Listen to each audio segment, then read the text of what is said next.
Hello বন্ধুরা, বলেছিলাম চলে আসবো মামা বাড়িতে। দেখো চলে এসেছি মামা বাড়িতে, রান্না করছি। রান্না কী করলাম দেখো, জোর দিয়ে যে চিংড়িগুলো দুটো চিংড়ি করে নিয়েছি। আর এটার মধ্যে আছে কচু শাক। ওই যে দাঁড়াও দেখাচ্ছি, এই যে আমাদের বাড়ির বাপের বাড়ির কচু, বাপের বাড়ির এঁচুড়। তো এই হয়ে গেল কচু শাক, আর এই হচ্ছে পেঁয়াজ ভাজা, মাংস দিয়ে ধুয়ে দিয়েছে, আর এই যে আলু। তো চলো রান্নাটা হোক। এসে তার কুটি মামার সাথে খেলতে শুরু করে দিয়েছে। কালকেই বলছিলাম যে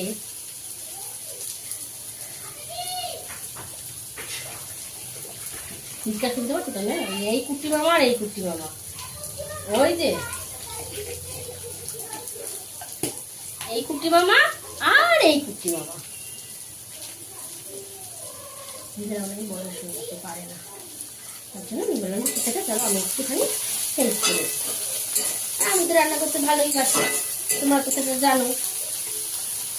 বেশি বেশি করে চ্যানেলটা সাবস্ক্রাইব করো, শেয়ার করো, ভিডিও লাইক করো, কমেন্ট করো। এই যে আমার দিদা, গ্যাসটা বেশি দেখুন। হ্যাঁ ভাতা পাশে খেয়ে নেবো। হ্যাঁ জানি তো,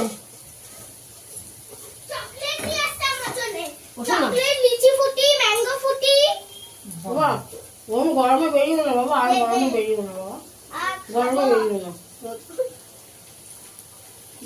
কানে কি করলি আবার? অন্য ছিল তো না, কে না আবার অন্যরকম কিছু ছিল না। আর ছেলেটা করি না না, এটাই করে আসছি আমি আজকে।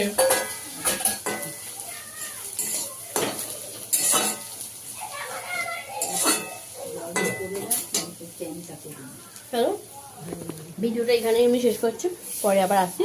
বাচ্চা কাচ্চারা খুব গরম শুরু করে দিয়েছে, হাল্লা।